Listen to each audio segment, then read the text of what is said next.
Hello friends, welcome back to our latest job recruitment YouTube channel. So friends, మనకి Indian Coast గార్డ్కి సంబంధించిన notification వచ్చేసి release అయితే చేయడం అయితే జరిగింది. సో దీనికి సంబంధించిన పూర్తి సమాచారం అయితే తెలుసుకునే ప్రయత్నం అయితే చేద్దాం ఫ్రెండ్స్. ముందుకు వచ్చేసి మన వీడియోని అయితే ఒక లైక్ అయితే చేయండి. మీరు లైక్ చేస్తే నాకు కొంచెం సపోర్టింగ్ అయితే ఉంటుంది కాబట్టి ఖచ్చితంగా మన వీడియోని ఒక లైక్ అయితే చేయండి.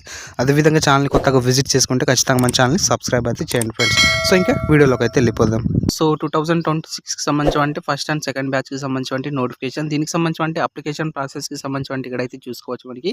సో ఆన్లైన్ అప్లికేషన్కి డేట్కి సంబంధించి ఇక్కడైతే చూసుకోవచ్చు మనకి 11th జూన్ 2025 నుంచి సో 25 జూన్ వరకు వచ్చేసి ఉండడం అయితే జరుగుతుంది. మనకి ఎలిజిబిలిటీ కండిషన్కి సంబంధించి పూర్తి వివరాలకు అయితే వెళ్దాం ఫ్రెండ్స్.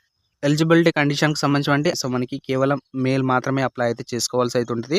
సో ఇక్కడ పోస్టులకు సంబంధించి మనకి నావిక్ జనరల్ డ్యూటీకి సంబంధించి, నావిక్ డొమెస్టిక్ బ్రాంచ్కి సంబంధించి, యాంత్రికకి సంబంధించి పోస్టులు వచ్చేసి భర్తీ అయితే చేయడం అయితే జరుగుతుంది. ఎడ్యుకేషన్ క్వాలిఫికేషన్కి సంబంధించి ఇక్కడైతే చూసుకోవచ్చు.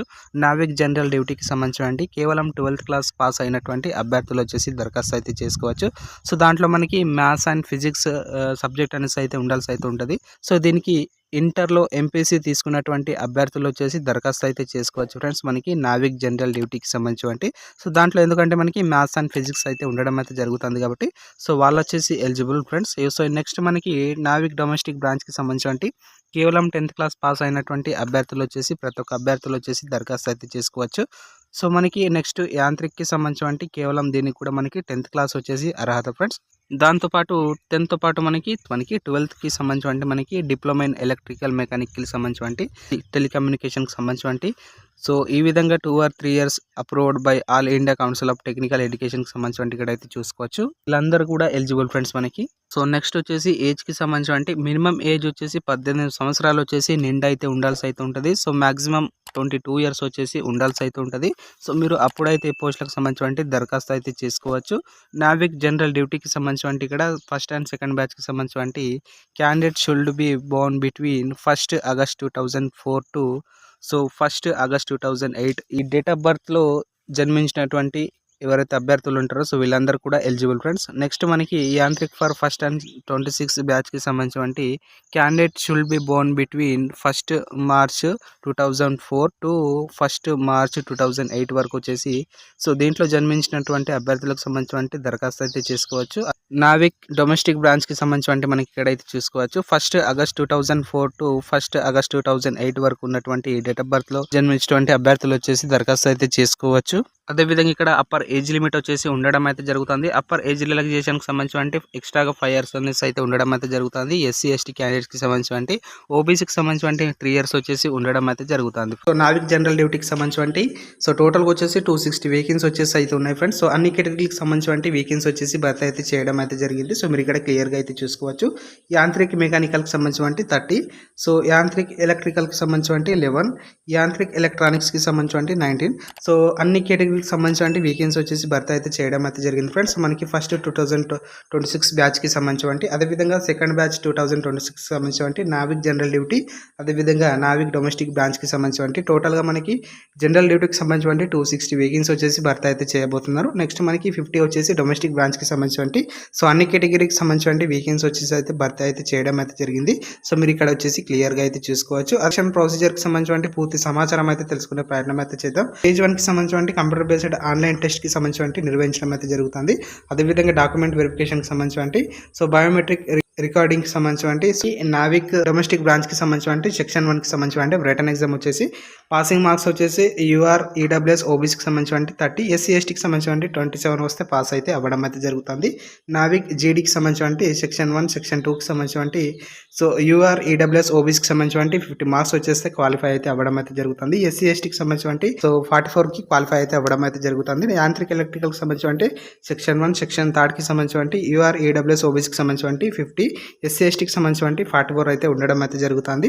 సో నెక్స్ట్ మనకి యాంత్రిక్ ఎలక్ట్రానిక్స్కి సంబంధించి సెక్షన్ 1 సెక్షన్ 4కి సంబంధించి యూఆర్ ఈడబ్ల్యూఎస్ ఓబీసీకి సంబంధించి 50, ఎస్సీ ఎస్టీకి సంబంధించి 44, యాంత్రిక్ మెకానికల్కి సంబంధించి సెక్షన్ 1 సెక్షన్ 5కి సంబంధించి యూఆర్ ఈడబ్ల్యూఎస్ ఓబీసీకి సంబంధించి 50, ఎస్సీ ఎస్టీకి సంబంధించి 44 వస్తే క్వాలిఫై అయితే అవ్వడం అయితే జరుగుతుంది. సో నెక్స్ట్ మనకి నేమ్ ఆఫ్ ది ఎగ్జామినేషన్కి సంబంధించి సెక్షన్ 1కి సంబంధించి ఇక్కడ అయితే చూసుకోవచ్చు. టోటల్ మనకి 60 మార్క్స్ వచ్చేసి మాక్సిమం అయితే ఇవ్వడం అయితే జరిగింది. సో మ్యాథ్స్ 20 క్వశ్చన్స్, సైన్స్కి సంబంధించిన క్వశ్చన్స్ వచ్చేసి రావడం అయితే జరుగుతుంది. యూఆర్కి సంబంధించిన ఈడబ్ల్యూఎస్ ఓబీసీకి సంబంధించిన 30 పాస్ మార్క్స్ వచ్చేసి ఉండడం అయితే జరుగుతుంది. సిలబస్కి సంబంధించిన 10th స్టాండర్డ్ సిలబస్కి సంబంధించి నిర్వహించడం అయితే జరుగుతుంది ఫ్రెండ్స్. అదేవిధంగా మనకి సో టైం 45 మినిట్స్, టోటల్గా మనకి number of questions 60, English, reasoning, GK కానీ సో ఈ విధంగా వచ్చేసి క్వశ్చన్స్ అయితే ఉంటాయి ఫ్రెండ్స్. సో 27 వస్తే ఎస్సీ ఎస్టీకి సంబంధించి క్వాలిఫై అయితే అవ్వడం అయితే జరుగుతుంది. ఇది వచ్చేసి మనకి ఫస్ట్కి సంబంధించి సెక్షన్ 2కి సంబంధించి maximum marks 50, so time duration వచ్చేసి 30, సో టోటల్ నెంబర్ ఆఫ్ క్వశ్చన్కి సంబంధించి 50, మ్యాథ్స్, ఫిజిక్స్ 25 క్వశ్చన్స్ వచ్చేసి ఉండడం అయితే జరుగుతుంది. యూఆర్ ఈడబ్ల్యూఎస్ ఓబీసీకి సంబంధించి 20, సో 17 మార్క్స్కి ఎస్సీ ఎస్టీకి సంబంధించి క్వాలిఫై అయితే అవ్వడం అయితే జరుగుతుంది. ఇది 12th స్టాండర్డ్లో అడగడం అయితే జరుగుతుంది. మ్యాథ్స్, ఫిజిక్స్ సిలబస్కి సంబంధించి సో 12th స్టాండర్డ్లో అయితే ఇవ్వడం అయితే జరుగుతుంది.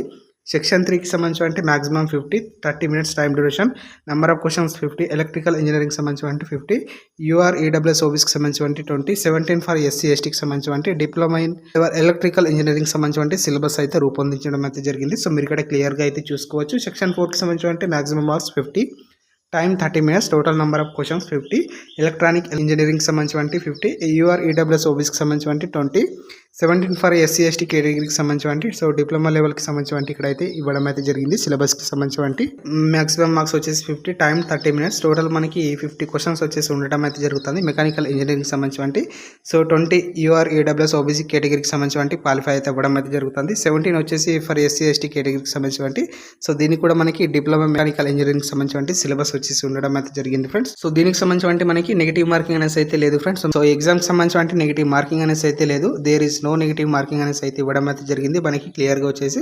సో నెక్స్ట్ మనకి స్టేజ్ 2కి సంబంధించి ఇక్కడ కంప్యూటర్ బేస్డ్ ఆన్లైన్ ఎగ్జామినేషన్కి సంబంధించి ఇక్కడ అయితే చూసుకోవచ్చు. పూర్తి సమాచారం వచ్చేసి so basic identify, check and biometric వెరిఫికేషన్కి సంబంధించి, అదేవిధంగా అసైన్మెంట్ టెస్ట్కి సంబంధించి సో మనకి ఫిజికల్ ఫిట్నెస్కి సంబంధించి సో 1.6 km అనేసి అయితే రన్ అయితే చేయాల్సి అయితే ఉంటుంది. విత్ ఇన్ 7 మినిట్స్లో అయితే కంప్లీట్ అయితే చేయాల్సి అయితే ఉంటుంది.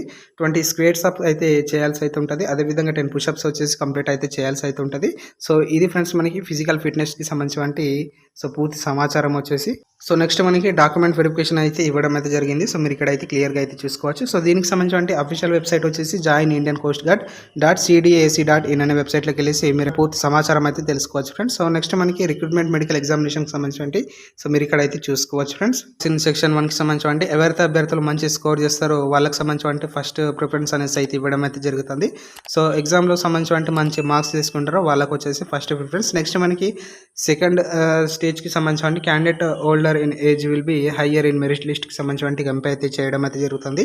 పోస్టులకు సంబంధించి ఏ విధంగా దరఖాస్తు చేసుకోవాలంటే ఇక్కడ హౌ టు అప్లై అనేసి అయితే చూసుకోవచ్చు. Online only from 11th June 2025కి సంబంధించి సో 25 జూన్ వరకు వచ్చేసి ఉండడం అయితే జరిగింది. సో లాస్ట్ డేట్స్ అయితే చెప్పుకోవచ్చు ఫ్రెండ్స్. మనకి ఇక్కడ 25 జూన్ వరకు వచ్చేసి అయితే ఉండడం అయితే జరుగుతుంది. సో మీరు చేసుకోవాలంటే candidate to remember this register email ID and mobile నెంబర్కి సంబంధించి ఖచ్చితంగా అయితే ఉండాల్సి అయితే ఉంటుంది. మీరు అప్పుడైతే పోస్టులకు సంబంధించి దరఖాస్తు అయితే చేసుకోవచ్చు ఫ్రెండ్స్. సో దీనికి సంబంధించి అఫీషియల్ వెబ్సైట్కి సంబంధించి నేను కింద డిస్క్రిప్షన్ బాక్స్లో లింక్ వచ్చేసి ప్రొవైడ్ చేస్తాను ఫ్రెండ్స్.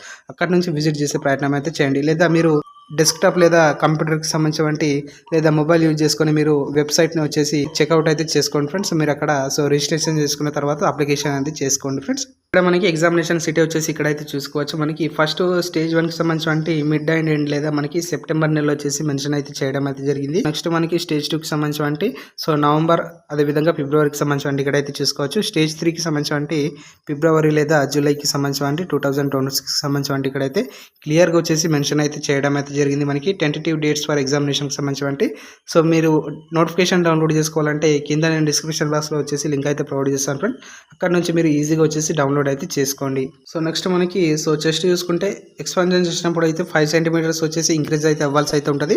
సో మీరు గాలి పీల్చుకున్నప్పుడు అయితే 5 సెంటీమీటర్లు అనేసి పెరగాల్సి అయితే ఉంటుంది. సో నెక్స్ట్ వెయిట్కి సంబంధించి సో ఇక్కడైతే చూసుకోవచ్చు. అదేవిధంగా హియరింగ్ నార్మల్గా ఉంటే మీరు ఈ పోస్టులకు సంబంధించి ఎలిజిబుల్ ఫ్రెండ్స్. అదేవిధంగా ఈ పోస్టులకు సంబంధించి ఎంపిక అయినటువంటి అభ్యర్థులకు సంబంధించి జీతభత్యాలకు సంబంధించి ఇక్కడైతే చూసుకోవచ్చు. నావిక్ జనరల్ డ్యూటీకి సంబంధించి 21,700 రూపీస్ వచ్చేసి మనకి బేసిక్ పే వచ్చేసి ఇవ్వడం అయితే జరిగింది. సో దీనికి సంబంధించి మనకి డైర్నెస్ అదేవిధంగా అలవెన్స్ అండ్ అదర్ అలవెన్స్కి సంబంధించి ఎక్స్ట్రా అలవెన్సెస్ అయితే పే అయితే చేయడం అయితే జరుగుతుంది. నావిక్ డొమెస్టిక్ బ్రాంచ్కి సంబంధించి 21,500 రూపీస్ వచ్చేసి పే అయితే చేయడం అయితే జరుగుతుంది. సో మీకు ఎక్స్ట్రాగా వచ్చేసి అలవెన్స్ వచ్చేసి భర్తీ అయితే చేయడం అయితే జరిగింది. సో మీకు 35 నుంచి 45,000 సాలరీ అనేసి అయితే చెప్పుకోవచ్చు ఫ్రెండ్స్. సో ఇక్కడ అయితే చూసుకోవచ్చు మనకి యాంత్రిక్కి సంబంధించి 29,200 రూపీస్ వచ్చేసి సాలరీ అనేసి అయితే పే అయితే చేయడం అయితే జరిగింది ఫ్రెండ్స్. మీరు ఇక్కడ క్లియర్గా అయితే చూసుకోవచ్చు. సో మీకు ఎక్స్ట్రా అలవెన్సెస్ కూడా వచ్చేసి భర్తీ అయితే చేయబోతున్నారు ఫ్రెండ్స్. అదేవిధంగా మీకు ఎక్స్ట్రా బెనిఫిట్స్ అయితే ఇవ్వడం అయితే జరిగింది. అదర్ బెనిఫిట్స్కి సంబంధించి ఫ్రీ రేషన్ కానీ, అదేవిధంగా క్లాతింగ్, విధంగా మనకి ఫ్రీ మెడికల్ వచ్చేసి ట్రీట్మెంట్, అదేవిధంగా మనకి ఫ్యామిలీ ఇన్సూరెన్స్ కానీ, సో మిలిటరీ హాస్పిటల్కి సంబంధించి మనకి ఫ్రీ బెనిఫిట్స్ అనేసి అయితే ఇక్కడైతే చెప్పుకోవచ్చు ఫ్రెండ్స్. రేషన్, అదేవిధంగా క్లాతింగ్, అదేవిధంగా మనకి మెడికల్ ట్రీట్మెంట్, అదేవిధంగా సెల్ఫ్ ఫ్యామిలీకి సంబంధించి పేరెంట్స్ కానీ, సో ఈ విధంగా వచ్చేసి మనకి అదర్ బెనిఫిట్స్కి సంబంధించి ఫ్రెండ్స్. అదేవిధంగా గవర్నమెంట్ అకామిడేషన్ హెచ్ఆర్ఏ కానీ, సెల్ఫ్ ఫ్యామిలీకి సంబంధించి సో ఇక్కడైతే బెనిఫిట్స్ అయితే చూసుకోవచ్చు. 45 days earned leave, 8 days casual leave అయితే తీసుకోవచ్చు మీరు ఇయర్లోకి సంబంధించి. అదేవిధంగా లీవ్ ట్రావెల్ సంబంధించి LTC for self family and depend parents per government రూల్స్కి సంబంధించి ఇక్కడైతే చేసుకోవచ్చు. నెక్స్ట్ మనకి నేషనల్ పెన్షన్ స్కీమ్కి సంబంధించి ఎన్పిఎస్కి సంబంధించి ఇక్కడైతే మెన్షన్ అయితే చేయడం అయితే జరిగింది. ఇది ఒక మంచి అవకాశం అనేసి అయితే చెప్పుకోవచ్చు ఫ్రెండ్స్. ఇంట్రెస్టెడ్ క్యాండిడేట్స్ ఎవరైతే ఉంటారో ఖచ్చితంగా దరఖాస్తు చేసుకునే ప్రయత్నం అయితే చేయండి. పర్మనెంట్ ఉద్యోగాలు కాబట్టి ఖచ్చితంగా ఇంట్రెస్టెడ్ క్యాండిడేట్ ఎవరైతే ఉంటారో ఖచ్చితంగా దరఖాస్తు చేసుకునే ప్రయత్నం అయితే చేయండి. అదేవిధంగా క్యాంటీన్ ఫెసిలిటీస్కి సంబంధించి ఇక్కడ సో లోన్స్ కానీ, సో ఇక్కడ మెడికల్ ఫెసిలిటీస్కి సంబంధించి ఆఫ్టర్ రిటైర్మెంట్కి సంబంధించి, అదేవిధంగా ఇన్సూరెన్స్ కవర్కి సంబంధించి 75 lakhs వచ్చేసి ఇక్కడైతే చూసుకోవచ్చు మనకి. ఈ విధంగా వచ్చేసి మనకి అదర్ బెనిఫిట్స్కి సంబంధించి ఎక్స్ట్రా అనేసి అయితే చెప్పుకోవచ్చు ఫ్రెండ్స్. ఇవి మంచి ఉద్యోగాలు ఫ్రెండ్స్ మనకి కేంద్ర ప్రభుత్వానికి సంబంధించి. కాబట్టి ఇంటర్ అదేవిధంగా 10th చదువుకున్నటువంటి అభ్యర్థులు ప్రతి ఒక్క అభ్యర్థులు వచ్చేసి దరఖాస్తు చేసుకోవడానికి ట్రై అయితే చేయండి. ఏపీ అదేవిధంగా తెలంగాణకు సంబంధించి సో ప్రతి ఒక్క అభ్యర్థులు వచ్చేసి దరఖాస్తు అయితే చేసుకోవచ్చు. దీనికి సంబంధించి కేవలం మేల్ అయితే అప్లై అయితే చేసుకోవాల్సి అయితే ఉంటుంది. మనకి కేవలం మేల్ క్యాండిడేట్స్ ఓన్లీ దరఖాస్తు అయితే చేసుకోండి ఫ్రెండ్స్. మనకి లాస్ట్ డేట్కి సంబంధించి 25 June వరకు వచ్చేసి ఉండడం అయితే జరుగుతుంది. కాబట్టి సో ఖచ్చితంగా దరఖాస్తు చేసుకునే ప్రయత్నం అయితే చేయండి. ఈ వీడియోని ఒక లైక్ అయితే చేయండి. మీరు లైక్ చేస్తే నాకు కొంచెం సపోర్టింగ్ అయితే ఉంటుంది. కాబట్టి ఖచ్చితంగా మన వీడియోని ఒక లైక్ అయితే చేయండి. ఈ వీడియోని వచ్చేసి మీ ఫ్రెండ్స్ అండ్ ఫ్యామిలీస్ కూడా షేర్ అయితే చేయండి. మీకు ఏమైనా డౌట్స్ ఉంటే కింద కామెంట్ బాక్స్లో కామెంట్ అయితే చేయండి. ఛానల్ని కొత్తగా విజిట్ చేసుకుంటే ఖచ్చితంగా మన ఛానల్ని సబ్స్క్రైబ్ అయితే చేయండి. Thanks for watching.